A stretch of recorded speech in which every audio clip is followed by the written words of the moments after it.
So I was on a hairdresser forum this morning, Vancouver Hairstylists Hiring Forum, and one of the members of the group had said, "I'm curious what people are looking for in an employment relationship, in an employer relationship." And this person used to own schools, I believe, and is a really storied, I don't know if that's the right word, is a really celebrated hairdresser. You know, multi-award winning, very highly respected internationally. And this person, like many of us, is having a hard time finding staff. There's a major hiring crisis in Vancouver. I don't know what the rest of Canada or North America is like. I don't know what the rest of the world is like, but I'll tell you, Vancouver right now is on is in a hiring crisis. Everybody is desperate for anybody. Somebody on a different forum, this person from Ireland writes, "Hey, I'm moving to Vancouver in November. Does anyone have any suggestions on what salons I should reach out to?" And literally like 10 salon owners are like, DM'd. It's like a bunch of thirsty people. It was like, oh my God, this is like the hottest hairdresser in town right now, and they're not even here for another 2 months. It was crazy, but that's what's going on. Everybody is so desperate. And you know, I'm a little desperate too, but I didn't want to jump on that one because I like, man, 10 people had already like slipped into her DMs. It really felt like a bunch of thirsty dudes like chasing this innocent girl. It was very predatory almost. Anyway, so this person had written on the Vancouver Hairstylist Hiring Forum, "What are you looking for in an employment relationship?" And one of the answers that came up, and it was a great question, because, you know, as an employer, you need to know this stuff. But one of the people that responded is actually somebody I believe I interviewed and offered a job to, but the person backed out of it before we even had day one. But the person responded with such the classic rookie hairdresser mantra.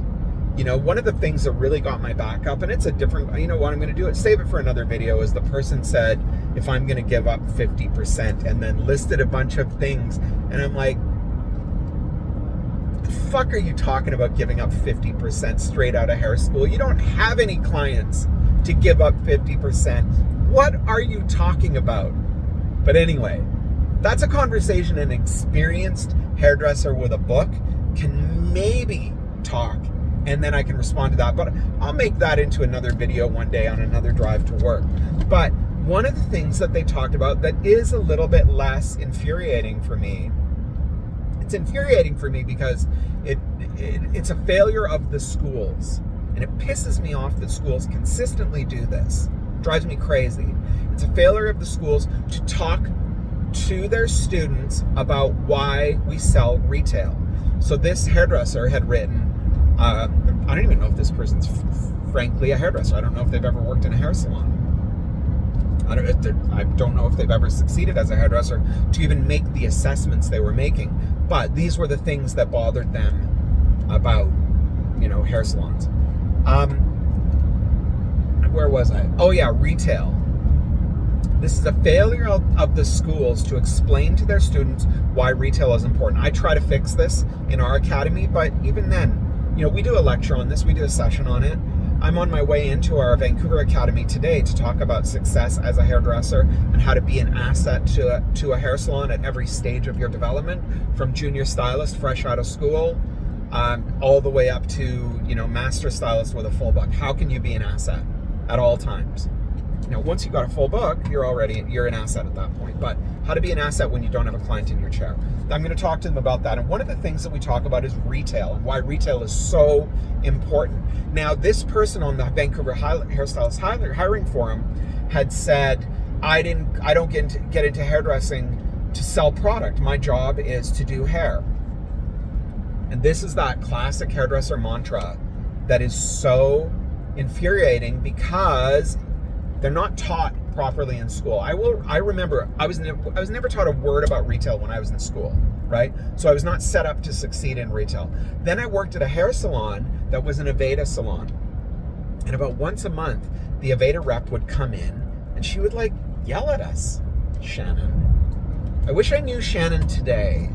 I knew Shannon 27 years ago. And we didn't get along. But I wish I knew her today because I think I would get along with her a lot better.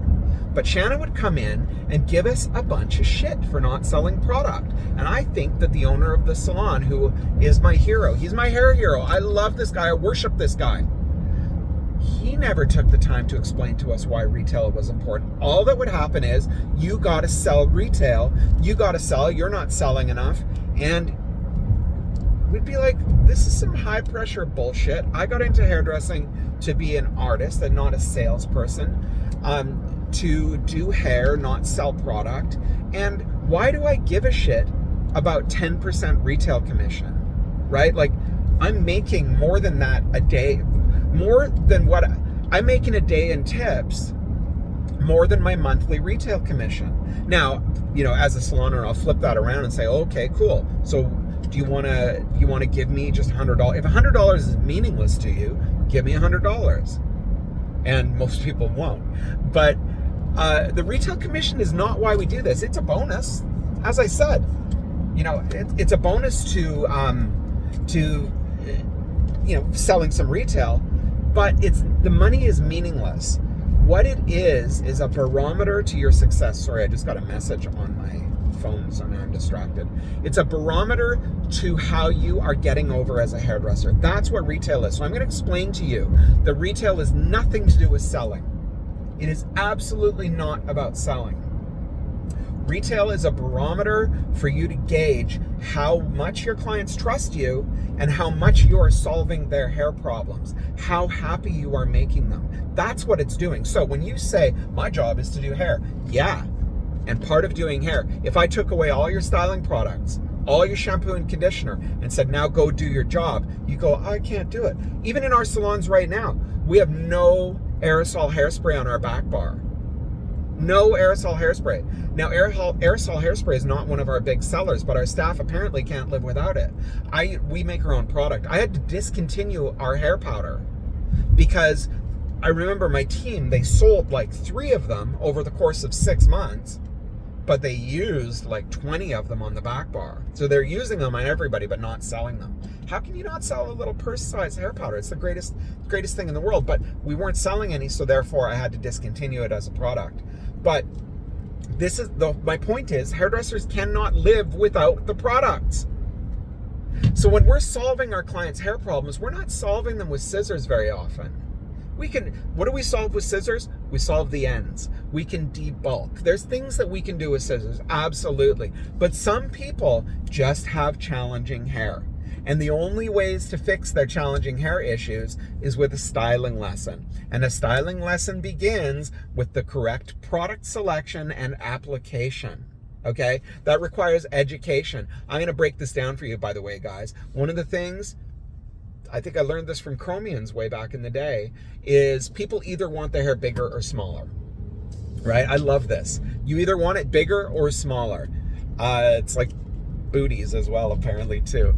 But you want your hair bigger or smaller. You either want it sleek and shiny or full and voluminous and maybe shiny too. That all happens with the right product selection and a styling lesson. So that is solving your client's hair problems. I wish my hair would do this. Let me show you how to make it. We can't fix it with scissors. That shit's happening at the root. But what we can fix at the root is how we style that hair, how we get that hair from the point that it's been towel dried, and maybe how we got the right shampoo into it in the first place, right? Maybe, oh, my hair's so soft and limp. Well, maybe that starts with the fact that you're using too nourishing, too heavy a shampoo or conditioner. Let me show you something that's gonna make your hair a little lighter. Maybe that person has a product buildup that needs to be detoxified. Bumble & Bumble makes Sunday shampoo. We make a product called Detox and a conditioner called Rehab, which is designed as a weekly thing. 10-minute shampoo, 10-minute conditioner. Reset your hair. All of a sudden your color's going to look shinier and your hair is going to be fuller. All the shit comes out. Okay? That's what choosing the right shampoo conditioner. Using the right base foundational primer type product right out of the basin, right? What do we use right away? We just simply explain to the clients what we're using, when we're using it, and why we're using it, right? If we can't live without it, then the client probably can't live without it. Now, by the way, guys, I'm not talking about that hard sell when, I'm not going to name names, Bumble & Bumble, but when we were a Bumble salon, they were really big on layering product. That's fucking stupid. Layering product, I'm not saying layering product itself is stupid, but layering product with the intent on selling a client 5 products is, in my opinion, taking advantage of your client. And by the way, if you as a hairdresser can't get a result with 2 products maximum, you're picking the wrong products or you don't know what you're doing. I used to have this one person who worked for me, terrible retailer, terrible retailer.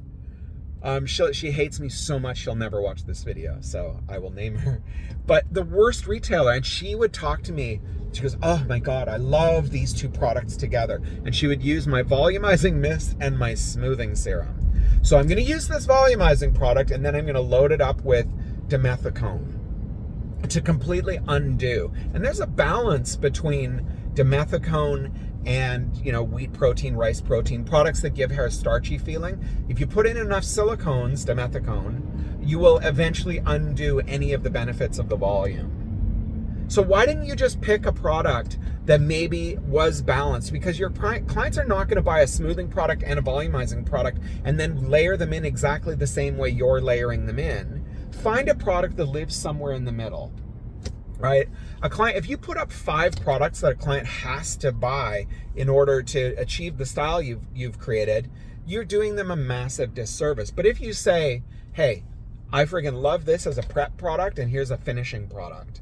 These things you can't live with. I can't live without them. You can't live with them. These are the things that I use at home. These are the things I love.